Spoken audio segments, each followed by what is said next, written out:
al tema previo. Silencio, chicos, por favor. Porque el tema previo era netamente el manejo de una crisis asmática, ¿cierto? Y el asma tiene un manejo muy similar a este tipo de paciente, que es una reacción alérgica o un shock anafiláctico, que creo que en ninguna materia les enseña, ¿no? En dermato no creo que les enseñen shock. También lo más cercano va a ser una dermatitis alérgica, digamos, que van a manejar, ¿no? En otro tipo de materias, no sé, el asma, el neumo, no sé si lo habrán llevado bien, etcétera, etcétera. Entonces, voy a ser muy puntual, es un tema muy alucinante, es un tema muy bonito, y los que sabemos manejar este tipo de pacientes ya no le tenemos miedo a nada, ¿no? Pues, entonces, vamos con el tema como tal. ¿Cómo vamos a definir un shock anafiláctico o un tipo de patología? Voy a partir siempre de lo básico, ¿no? Este es un paciente de urgencia absoluta, relativa. ¿Qué triaje le colocarían ustedes a este paciente? Rojo. ¿Azul? Yo tengo un día para tratarlo este. Si me va a morir, pues claro. Rojo, está en paro, pero puede llegar a un paro respiratorio, ¿ves? Entonces está en un limbo de rojo naranja, así, ¿no? Es medio que no se define, ¿no? Pero obviamente es un tipo de urgencia absoluta, ¿no? Sí tiene que ser considerado naranja, mínimo, si es que no tiene un grado de eventualidad. Siempre les hago, trato de recapitular lo que es triaje, porque es lo que todo el tiempo, diariamente hacemos en la emergencia, y con este tipo de pacientes, les vuelvo a repetir, tenemos que tener mucho cuidado. Entonces, ¿cómo definimos? Tenemos que basarnos netamente, Yuri, siempre, tal, que se estaban besuqueando, ¿qué pasó? Parece, no está feliz, parece. No más chistoso, no se alejan, ¿no? Del curso para ver que no sospechen. Yo también soy estudiante. Ya, no sé cómo veremos. Entonces vamos a ver en esta parte que todo es mediante mediadores inmunológicos. ¿Se dan cuenta? Todo va a ser mediante este tipo de parámetros que nosotros tenemos que darnos cuenta cuando un paciente se nos está llegando a complicar, cuando no. Es una reacción de hipersensibilidad, eso no tenemos que olvidarnos. ¿Se acuerdan cuando hablábamos de asma en la clase anterior? Decíamos que era igual es un caso de un cuadro de hipersensibilidad que nos va a provocar múltiples fenómenos, ¿no? Inflamatorio, nos va a provocar fenómenos de hiperreactividad, fenómenos de etcétera, etcétera. Entonces esto es lo mismo, solo que tiene, igual que el asma, una respuesta inmunomoduladora histamino-liberadora, ¿no? Porque todo el sistema alérgico, inmunológico, está mediado en base a la histamina, ¿no? Pues lo que nosotros tenemos que tener en la mente. Por eso hay fármacos antihistamínicos, ¿no? Etcétera, etcétera, que ahorita vamos a abordar. Es una reacción de hipersensibilidad generalizada o sistémica. Aquí viene el tip, es grave. No es una dermatitis por, no sé, ponerte un perfume X o estar en contacto con alguna sustancia, no sé, cualquier cosa. Esto ya es generalizado. Vamos a ver que hay afección netamente sistemática del cuerpo, no solamente es piel, sino va a ser sistema vascular, sistema respiratorio, etcétera, etcétera. Y ustedes tienen que saber abordar, si no el paciente se les va a morir. Entonces, que indica que amenaza la vida del paciente. Por eso les digo, no es algo mortal. Es una condición clínica potencialmente mortal, valga la redundancia, que resulta de la activación específica o no específica de lo que hemos hablado, ¿no? Netamente del sistema inmunológico y todos los procesos y factores inflamatorios o proinflamatorios. Continuamos. Según la etiología para un shock anafiláctico o una anafilaxis como tal, podemos ver que podemos clasificar más o menos como los mecanismos inmunológicos mediados por la IgE y los no inmunológicos que ahorita vamos a ver. Saben ustedes que a mí siempre me gusta hacer un poco de teoría y demás y acá para que entiendan a qué se van a enfrentar ustedes. Ya el tratamiento y demás, obviamente lo vamos a abordar. ¿Qué vemos en los mecanismos inmunológicos IgE mediadores? Van a ser producidos porque antibióticos, obviamente, ¿no ven? ¿Cuál es lo típico que nosotros siempre preguntamos al paciente en los antecedentes? ¿No tiene alergia a algún medicamento? La mayoría a veces dicen, no, sí, a las penicilinas, a esto. Los antibióticos son muy alergenos, ¿no? Son muy alergenos, entonces mucho ojo. Yo tengo ahorita estudiantes de semio, en práctica, me presentan sus historias clínicas, esas vainas, y preguntan un montón de antecedentes, ¿tiene luz, tiene agua? Y esas mamadas, y no preguntan si tienen alergia. Entonces, lo más importante, patologías de base, alergias, son cosas vitales. Tetraciclinas, cloranfenicol, streptomicina, vancomicina, y hay múltiples, puede ser a cualquier tipo de antibiótico, ¿no? Aquí vienen dos síndromes bien típicos. Por ejemplo, ¿ustedes saben cuál es el síndrome del hombre rojo?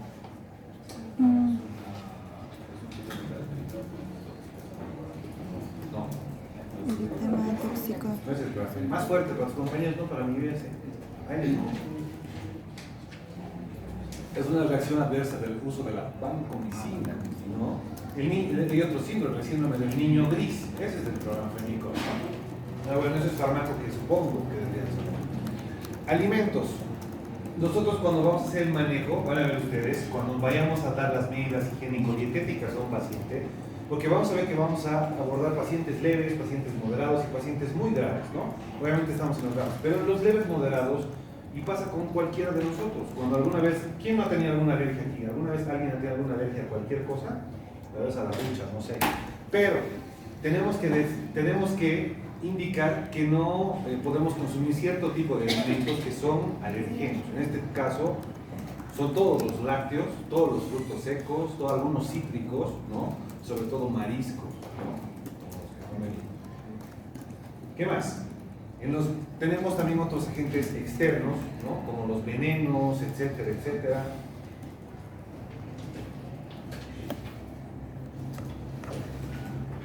Listo, chicos. No sé si han visto los que han rotado prácticas y los que se cambian en mi cuarto tan grande que tengo en el hospital. Ahí tengo un frasco ahí con un escorpión, ¿no? Que es sobre una emergencia. Interesante, ¿no? Me recuerdo siempre a mi suegra. Pero así en un zapato de una niña, ¿no? Aprendí el zapatito, pum, ¿no? Y ya tenía un rash alérgico la niña. Más bien era venenoso, pero le ha provocado una reacción alérgica como tal. Entonces, todo agente, ¿alguna vez les ha picado la abeja? ¿A alguno de ustedes? ¿No? ¿Sí? ¿Dónde? ¿La nariz? ¿Por el brazo? No pasa nada. Pero que te pique en la cara, estás como boxeador. Pero todo lo que quiero que entiendan es fenómeno antígeno, anticuerpo, ¿ves? Antígeno, anticuerpo. Todo lo externo, todas estas vainas son formadoras de antígeno.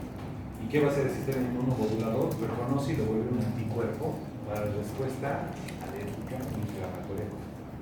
Proteínas humanas, que he tenido un paciente que casi nos muere por ponerle insulina, ¿no? Sabotea.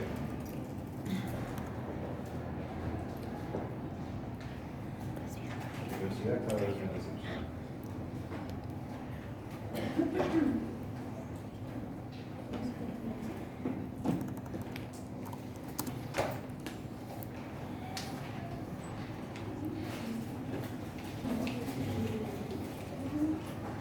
No se desconecten, por favor.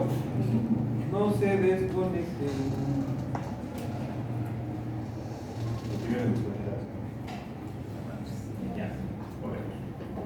Entonces, recuerden que cualquier factor externo va a provocar, puede provocar un fenómeno de este tipo. Las proteínas humanas, insulinas, algunas proteínas séricas. Alguna vez he tenido reacciones anafilácticas con transfusiones sanguíneas, por ejemplo, ¿no? Porque son mediadores de factor proteico, etcétera, que forman antígeno anticuerpo. No han llevado hemato todavía, ¿no? Les voy a spoilear. Por favor, cuando lleguen hemato, lean complicaciones inmunológicas y no inmunológicas de las transfusiones y van a entender mucho de esta situación. Muy interesante. ¿Ya? Quiste hidratídico de contenido muy antigénico. ¿Qué es quiste hidratídico? ¿Qué tiene que ver con el quiste hidratídico? ¿Qué causa la hidratidosis? Le voy a avisar al Riquito. Vamos a avisar a ¿Cómo se llama esto? ¿No ve? ¿Qué o no? ¿O no? ¿No ve? No le pregunté el ciclo, porque vamos hasta las 7. No, difícil. ¿Qué tendrá que ver el quiste hidratídico? ¿Dónde encontraré un quiste hidratídico? A nivel hepático, ¿no ve? Esos son hallazgos ocasionales. Curiosamente, en el Hospital Los Pinos, en 2018, nunca me lo he olvidado, hemos tenido un paciente de un muchacho, 15 años, con dolor abdominal, fiebre y convulsiones, ¿no? Una vez, un periodo de convulsión. Es un caso interesante porque nosotros pensábamos que era algo muy neurológico, ¿no? Convulsión, fiebre, neuroinfección, todos pensábamos esa situación. Pero a la par, cuando ha llegado a la emergencia, tenía el antecedente de convulsionado, no ha convulsionado, llegando a la emergencia ha empezado a tener una rash muy generalizada. Nosotros no entendíamos cómo asociar un rash con una convulsión, con fiebre. Éramos como que ustedes para presentar caso clínico interesante, el changuito. No sabíamos, yo era como que piensa. Antecedentes, ¿no? Un changuito, deportista, estaba bien, incluso ayer de una práctica deportiva, etcétera. Entre romper la cabeza 6 horas, ¿qué nos dice el hermano? Me dice, se ha golpeado demasiado fuerte en una práctica de cómo se juega fútbol ayer, estamos en una escuela deportiva, ya tenía un trauma abdominal. Entonces a partir de ahí le dolía el estómago, llegaba a casa a dormir y al día siguiente amanecía así con fiebre, bla. Y nosotros decíamos, ¿cómo asocio el trauma? No encaja, ¿no? El trauma con fiebre, con rayos, bien raro, ¿no? Así son los casos clínicos a veces. No tienes idea. Entonces, entre un cirujano y yo, el doctor Flores, nunca me olvidé, hemos hecho lo que es una tomografía de abdomen. El cirujano siempre quiere ver, ¿no? Cuando no ven madres en la ecografía, tomo, dice, ¿no? Ni la tomo, sabe a veces. Yo ya tomo, dice. Entonces agarro y pedimos tomografía. Y en el reporte que decía quiste hidrático roto, ¿no? Este changuito al hacer el esfuerzo, etcétera, lo que sea, una patada o no sé qué, el trauma, se ha reventado ese quiste. ¿Y qué ha pasado? Se ha diseminado en el cuerpo. ¿Y qué ha pasado? El cuerpo ha dicho, no, pues es un antígeno, hay que encapsular, hay que hacer, etcétera. Y ha provocado toda esa clínica, ¿se dan cuenta? Para el ojo inexperto y para el poco despreparado, vos podías pensar que tenía pues cualquier cosa menos una hidatidosis. Cualquier cosa, verás. Nosotros, yo tampoco lo pensaba. ¿Quién iba a pensar que iba a tener hidatidosis? Ya cuando hemos hecho un copro parasitológico, etcétera, sí han salido, aquí teníamos un lógico, ¿no? Aparte de la hidatidosis, tenía llave y no sé qué porquerías más. Pero al punto, sé que es un tema tal vez muy relacionado, a mí es una anécdota muy interesante que me hace recuerdo que en la etiología de cualquier tipo de anafilaxia o agente externo que me provoque alguna afección sistémica, puede ser cualquier cosa, doctores. Aquí yo les pregunto a ustedes, ¿alguno de ustedes conoce cuántos alergólogos tenemos en Bolivia, en La Paz? Creo que tenemos 1 o 2, no tenemos más, porque casi nadie le tira bola a las alergias. Aquí nunca hacen panel. ¿Alguna vez han visto? Nosotros deberíamos hacer un esquema en la espalda, ¿han visto esas planchas, no ves? ¿No ves? Las cribadas, ¿no? Que donde van pasando, ¿verdad? Esto aquí no existe, no hay tal. Y es bien complicado cuando no sabes a qué te estás enfrentando, porque ¿qué le puedes recomendar al paciente? Alexa, de su perro, de su esposa o de la flor. Entonces no sabes a qué eres alérgico, ¿verdad? Es complicado. Entonces, lastimosamente tenemos que tener el tino adecuado para tratarlo tal vez como algo muy general, ¿no? Como una alergia muy general. Por eso el tratamiento va a ser abocado a esa situación. Continuamos. Ahora vamos con los mecanismos inmunológicos no mediadores de IgE. ¿Qué dicen? Son reacciones mediadas por el sistema de complemento que producen liberación directa de los mediadores. ¿Cuáles son los mediadores? Hemos hablado de la histamina, ¿no? Histaminos liberadores, ¿no? Esto está mediado igual también por fármacos, etcétera. Generalmente los más alergenos son los AINES, ¿no? Por eso incluso en algunos años dicen no administrar a niños, no administrar provoca síndrome de Rayet, provoca esto, provoca el otro, etcétera. Reacciones citotóxicas, ¿no? Reacciones post-transfusionales, y aquí ya vienen las formaciones de los anticuerpos con inmunoglobulina de memoria, la inmunoglobulina A. Anafilaxia de causa física. Seguimos en la etiología por si acaso. Anafilaxia de esfuerzo o síndrome anafiláctico inducido por ejercicio. ¿Alguno de ustedes tiene alguna idea de cómo se produce esto? Nunca me ha pasado, lo he leído en un artículo sobre algunos gimnastas que hacían sobre exceso de catabolismo de sus ejercicios físicos y aparte de eso hacían aporte proteico y creatina, ¿no? Entonces provocaban un desbalance metabólico que provocaba una reacción supuestamente antigénica en el sistema inmunológico y provocaba este tipo de anafilaxia idiopática más que todo, ¿no? Porque no tiene algo específico como tal. La anafilaxia postprandial de esfuerzo. Esto netamente está relacionado con la dieta, ¿no? Cuidado con lo que se van a llevar a la boca, cuidado, por si acaso. Anafilaxia por exposición masiva al frío. Nunca lo he visto, la verdad. Yo más bien he visto quemaduras, digamos, por frío, pero nunca he visto una anafilaxia, ¿no? Entonces, eso de que tengo alergia al sol, tengo alergia al frío. Los pacientes vienen así. ¿Alguna alergia? ¿Tengo alergia al sol, doctor? Yo, ¿qué es un Drácula? sea, no es como que ya, tal vez una dermatitis de contacto, fotosensible, ya. El dermatitis al frío, lo pongo ahí porque la literatura lo me dice que lo menciona. Tengo que explicarles. En fin. Clasificación, diferente. Vamos entrando a una clasificación. Hemos visto las múltiples etiologías en un shock anafiláctico como tal. Va a ser bien sencillo, doctores. Cuidado que en el examen la vuelvan a cajetear como todo el tiempo. ¿No ven? ¿Cómo se clasifica el shock anafiláctico? ¿No ven? Y ustedes me van a poner cualquier cosa menos leve, moderado o severo. ¿No ven? Entonces estoy presentando leve, moderado y severo. En un grado leve, piel y tejido celular subcutáneo siempre va a estar comprometido, todo el tiempo. Pueden haber lesiones dérmicas primarias, ya saben, dermato, ¿no ven? Llevo dermato, ¿no ven? Lesiones maculares, maculopapulares, pruriginosas, eritematosas, etcétera, amorfas, multiformes, no sé, imagínense en cualquier escenario. No estamos llegando obviamente ahorita a un Dublin Johnson que estoy hablando, ¿qué se llama el síndrome? Stevens Johnson, exacto. Entonces, definido por eritema generalizado y urticario. Tal vez está mi clasificación, no sé si lo he colocado, pero cuando hablamos de eritema, tenemos una clasificación en 4 pasos. Existe el eritema menor, eritema polimorfo menor, eritema polimorfo mayor, existe el eritema exudativo y la necrosis tisular como tal, ¿no? Entonces son el 4 y el 2. Síndrome de Stevens Johnson, muy complicado. En el grado moderado existen signos que van a empezar a sugerirles a ustedes médicos, ¿no? Capos, cracks, complicaciones. Ya les va a dar el paciente otro tipo de clínica, no solamente como que el doctor me cueste mi ronchita, ¿no? El paciente empieza con cuadro tal vez de diarrea, empieza con un cuadro de doctor, tengo hinofagia, no sé, no, bueno, el doctor así, no puedo traer mi saliva, no puedo respirar bien, doctor. Y eso ya es un compromiso netamente más vascular, ¿no? Entonces tengo que ver que si mi paciente se va a complicar con una disnea secundaria, tal vez o un edema de glotis, ¿cierto? Que va a provocar una obstrucción parcial o total de la vía respiratoria.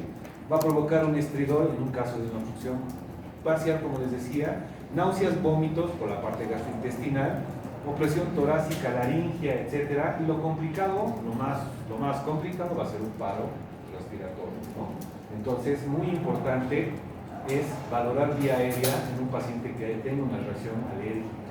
¿Se acuerdan cuando hemos hablado de quemados? Y hemos dicho, ¿no? Por favor, valoren vía aérea. Lo mismo va con esto, porque igual te puede hacer edema de glotis y te hace el angioedema. ¿Qué es angioedema? Giselle, ¿qué es angioedema? Campeona del mundo.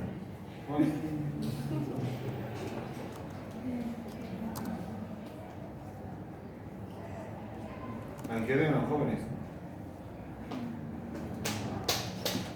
¿Qué es el angioedema?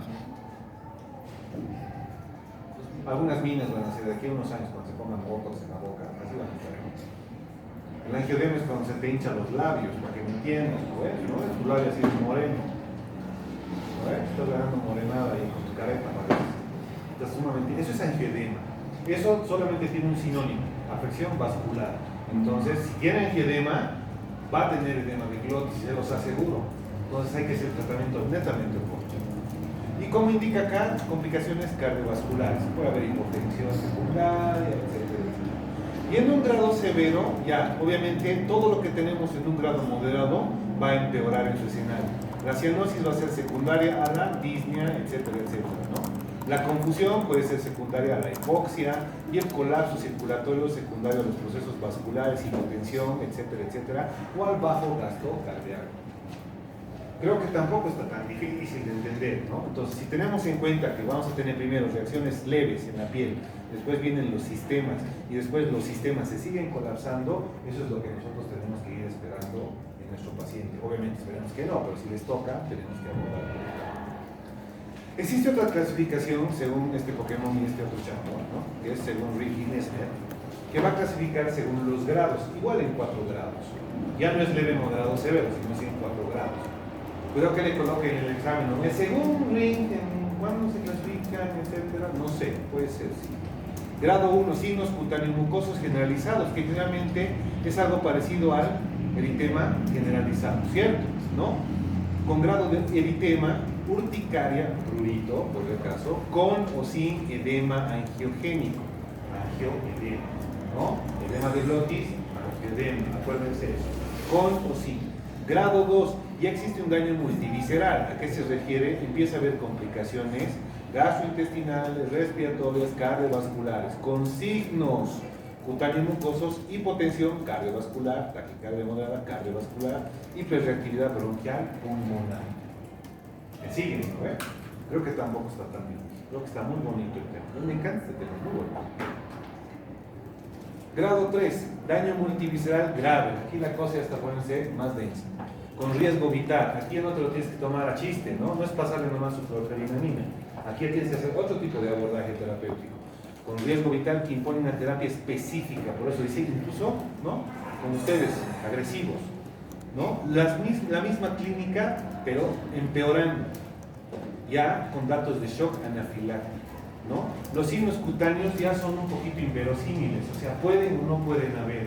Ya la respuesta sistémica ya les está diciendo, me estoy complicando, o sea, me estoy complicando y me voy a chingar, me voy a complicar, estoy saturando mal, estoy taquicárdico, estoy hipotenso, raro, estoy taquicárdico, estoy etcétera. Me dejo entender, ¿no? Entonces esos signos a ustedes les tienen que llamar mucho la atención. Y el grado 4 habla de un colapso cardiocirculatorio, un paro cardiorrespiratorio, y volvemos al tema 3 de urgencias 2, ¿no ven? RCP, manejo de vía aérea. O sea, el punto no es llegar a esto, ¿no?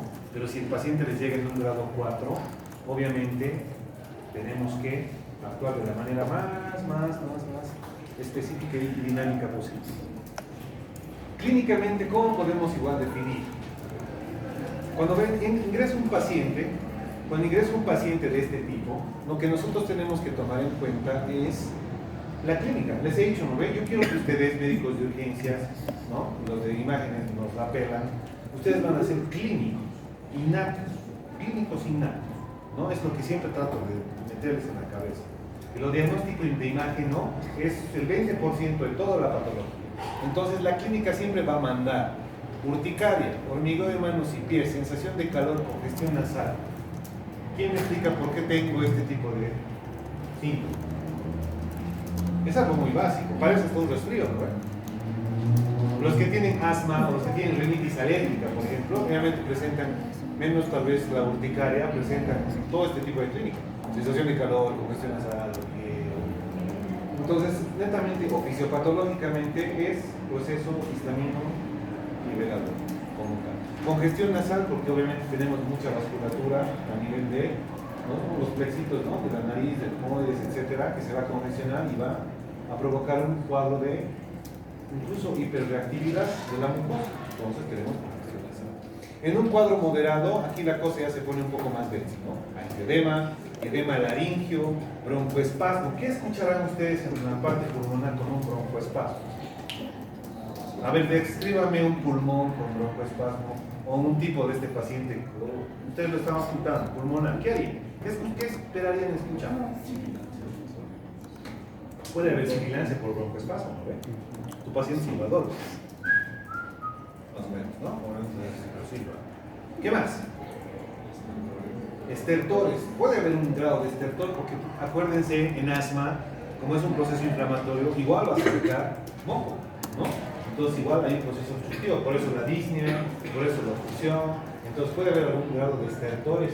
Cuidado que me estén clavando, no tiene neumonía. No, esto es algo muy agudo, ¿no? ¿Me dejo entender? Es muy agudo. Ansiedad, como ustedes, ¿no? Han nacido ansiosos, ¿no? Sus viejos con ansiedad los han hecho, todos ustedes. En el auto, sí. En fin, trastornos digestivos, todo lo gastrointestinal, ¿no? Vómitos, diarrea, lo que ya hemos hablado. Y en una grave, vamos a ver un estridor laringio. ¿Alguien me puede decir qué es el estridor laringio? Es un sonido caracterizado. Más fuerte, ¿verdad? Pues para tus compañeros, no para mí. Habla fuerte. Y eso es que no tiene que ser un. Pero hablar no es fuerte, que estés seguro. Yo te voy a corregir.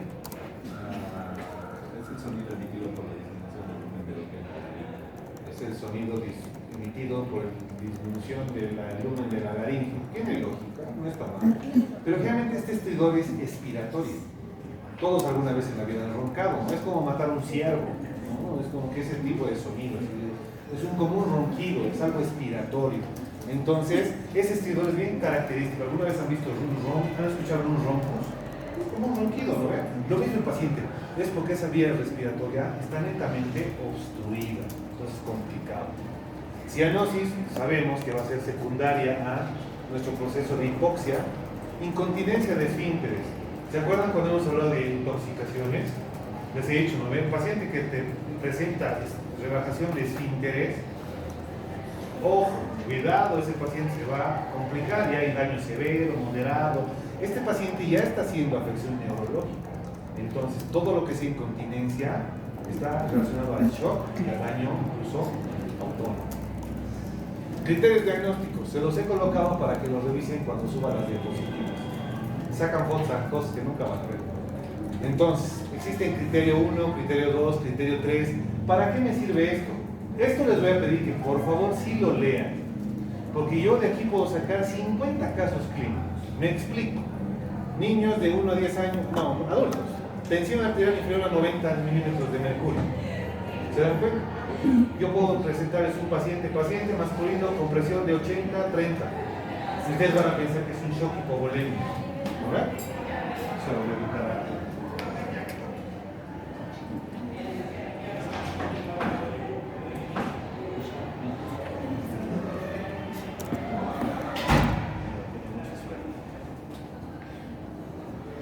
Entonces, ¿por qué quiero que lean todo esto? Porque si se dan cuenta, existen datos bien importantes, tanto en la cifra tensional, tanto si hay afectación en la piel o mucosas, si hay afección en el aparato respiratorio. Entonces, como bien les marco, yo de aquí voy a sacar mínimo un caso clínico. Mínimo un caso clínico, porque el grito que viene va a ser más casos clínicos, ¿no? ¿Más selección múltiple? Desarrollo. Huevado, no puedo leer todos, son horribles. De paso, son malas letras. No, me cuesta leer sus macanas. Continuamos. Ya vamos entrando a los criterios diagnósticos. ¿Cómo vamos a diagnosticar? Si bien les había adelantado que es complicado ver el alergeno específico, ¿no? Entonces, nosotros por lo menos podemos basarnos en pruebas complementarias rutinarias que tenemos, ¿no? ¿Qué prueba rutinaria pediríamos para un shock?